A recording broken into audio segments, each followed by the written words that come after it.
A bicycle for our minds. That's how Steve Jobs described the potential of the computer back in 1991. He envisioned a powerful tool that could stretch our minds and bring limitless opportunity to everyday people. Fast forward to 2018, where the number of smartphone users worldwide is estimated to exceed 2.5 billion. So what does this widespread technology use look like? We have teenagers scrolling through Instagram with their eyes glazed over, and couples on dates paying more attention to their screens than the person sitting across from them. Phones and computers were supposed to be a bicycle for the mind, but this looks less like a bicycle and more like a hamster wheel going nowhere. This isn't just another cautionary post about our smartphone addictions.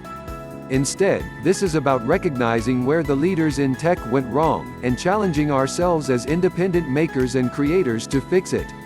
The App Store is an ecosystem for passive consumption. For the best visualization of the problem, look at the iOS App Store. Our shrinking attention spans and growing appetites for content have created an ecosystem that favors passive use apps. The top charts for iPad apps mostly feature casual gaming, social media, and entertainment apps. There is infinite content available, and infinite ways to consume it. The more that we eat up this content, the greater incentive there is to create and invest in apps that build on the ecosystem. Truth is, we like investing in things that are addicting, tweeted Ross Gerber, Apple shareholder and CEO of Gerber Kawasaki Wealth. It makes sense, feed our addiction and we'll keep buying your products. Tech leaders are the problem, not the solution, but there's increasing evidence that this passive technology use is harmful. A psychological study found that middle schoolers who are heavy users of social media have a 27% higher risk of depression. An addiction to mobile gaming is now considered an impulse control disorder, in the same category as gambling addictions, because of the effects on the brain's dopamine levels. Earlier this year, a highly publicized open letter to Apple urged the company to set an example about the obligations of technology companies to their youngest consumers.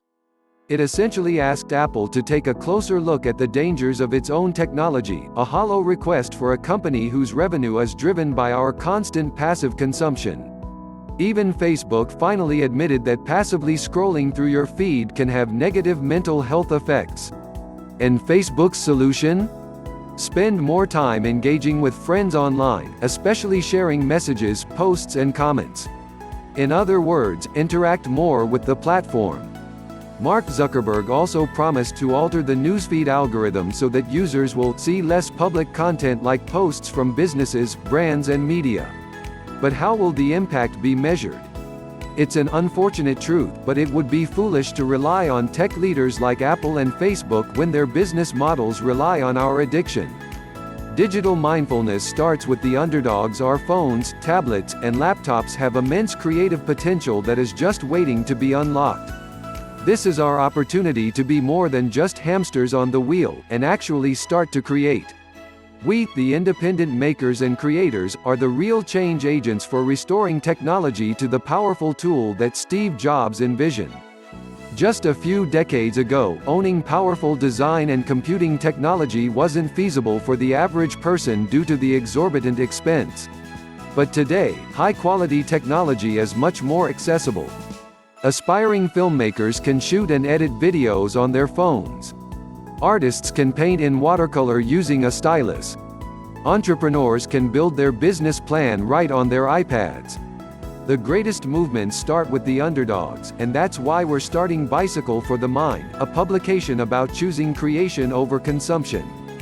We'll be exploring topics around digital mindfulness, setting discipline around our technology use, and engaged creation, seeking out better tools and workflows for creating. If you're passionate about using technology to work more productively, creatively, and deeply, please join our movement. Let's bring back the bicycle for the mind.